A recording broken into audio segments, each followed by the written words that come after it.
মাননীয় স্পিকার, আমি সিলেটের মানুষ, একটা কথা সিলেটের ব্যাপারে বলতে হয়। সিলেট, উনি আবার হাফ সিলেটি, কাজে এখানে আমরা 1.5 জন 1+0.5। ঢাকা সিলেট যে মহাসড়ক 6 লেনের কাজ শুরু হয়েছে ফ্যাসিস্ট সরকারের আমলে, কিন্তু এটা দেখে মনে হচ্ছে এটা বোধহয় আগ্রার তাজমহল জাতীয় কিছু হবে। কত বছর লাগবে আমরা জানি না। গুইসাপের মতো হাঁটি হাঁটি এটার কাজ চলছে। প্রধানমন্ত্রী নিজেও কিন্তু এটা এক্সপেরিয়েন্স করেছেন, তাকে ধন্যবাদ। কারণ ওই রাস্তা দিয়ে চলতে গেলে বঙ্গোপসাগরে যাওয়ার দরকার নাই, ঢেউ দেখতে গেলে ওখানেই যাওয়া যথেষ্ট। এর একটা অবসান চাইছিলেন অবশ্যই। আমি আপনার মাধ্যমে দৃষ্টি আকর্ষণ করলাম।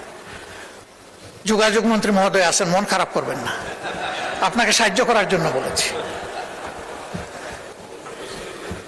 দক্ষিণ পশ্চিমাঞ্চল যশোর, খুলনা এবং সাতক্ষীরা, এই 3টা জেলার বিস্তীর্ণ এলাকা ওয়াটার লকড হয়ে আছে দীর্ঘদিন ধরে। এর কোনো সমাধান নাই। ফলে কৃষক, কৃষি সবকিছু হুমকিতে পড়েছে, এমনকি শিল্পও হুমকিতে পড়েছে। আমি অনুরোধ করব অগ্রাধিকারের ভিত্তিতে এই বিষয়টার প্রতি নজর দিন। এবার মাননীয় স্পিকার, আপনি এখানে না থাকলেও আমি বলতাম, আপনি টাকার কারণে বলছি, আপনি মন খারাপ করবেন না, আপনি লজ্জা নেবেন না, আপনি ভাববেন না যে আমি আপনাকে খুশি করার জন্য বলছি। আমি আমার দায়বোধের জায়গা থেকে, দেশের ভালোবাসার জায়গা থেকে বলছি। ভোলা দেশের সর্বদক্ষিণের জেলা। এই জেলাটি অন্য কোনো জেলার সাথে স্থলভাগে সংযুক্ত নয়। এটাও একটা ওয়াটার লক জেলা। এটা বাংলাদেশের অংশ। তাদের অধিকার রয়েছে বাংলাদেশের অন্যান্য সকল জায়গার যোগাযোগ ব্যবস্থার যে সুবিধা তারা পেয়ে আসছেন, ভোলা এখন এটা পেতে চায়, এটা পাওয়া তাদের অধিকার। ভোলার এই সেতু শুধু ভোলাবাসীর কপাল পরিবর্তন করবে না, আল্লাহ তাআলা ভোলায় যে অপার সম্ভাবনা রেখেছেন, এই ভোলা গোটা বাংলাদেশের এক বিশাল অংশের চিত্র পরিবর্তন করে দিতে পারে।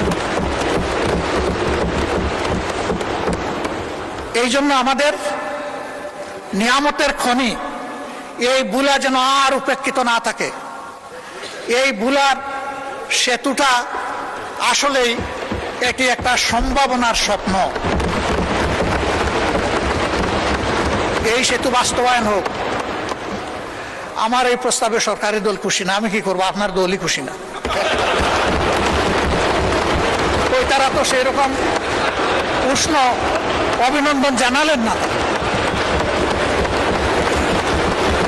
মাননীয় স্পিকার, আমি আরো আপনাকে আশ্বস্ত করছি, ভোলা আমার শ্বশুর বাড়ি নয়।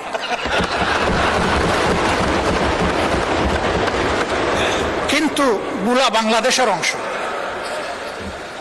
বাংলাদেশের প্রতি ইঞ্চি জায়গাকে আমি বিশ্বাস করি এই 350 বা 348 জন সংসদ সদস্য অন্তরে ধারণ করেন।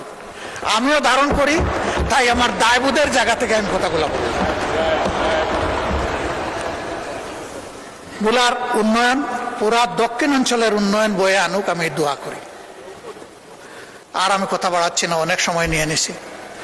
আপনি আনলিমিটেড দিয়েছিলেন, আসলে আমি আনলিমিটেড করে ফেলেছি। ও, এই দিক থেকে আওয়াজ আসতে তিস্তা মহাপরি। আমি মাননীয় প্রধানমন্ত্রীকে অভিনন্দন জানাই আরেকবার।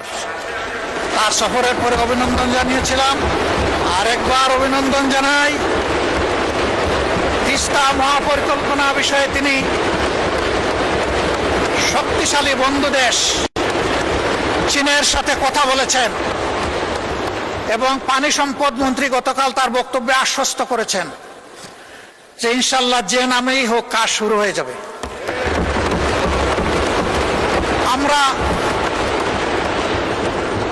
নামের কাঙ্গাল নই, আমরা কামের কাঙ্গাল। কামটাই দেখতে চাই। নাম নিয়ে শেষ কথা বলে আমি বিদায় নেই। আমি সিলেটের মানুষ, চাকরি করেছি সুনামগঞ্জ, আমার বাড়ি মৌলভীবাজার, বিয়ে করেছি সিলেট জেলায়। 3টা জেলা আমার খাবার হয়েছে। তো সুনামগঞ্জে একটা শিক্ষা প্রতিষ্ঠান স্থানীয় লোকেরা গড়ে তুললেন তাদের নিজের অর্থে এবং পরিশ্রমে। ভালো মানসম্মত একটা কলেজ, কিন্তু এমপ্রভুক্ত হয় না। এটা 96-2001 সালের সরকারের সময়। কোন সরকার ছিল এটা বুঝতেই পারছেন। তো মন্ত্রী মহোদয় এলাকার যিনি ছিলেন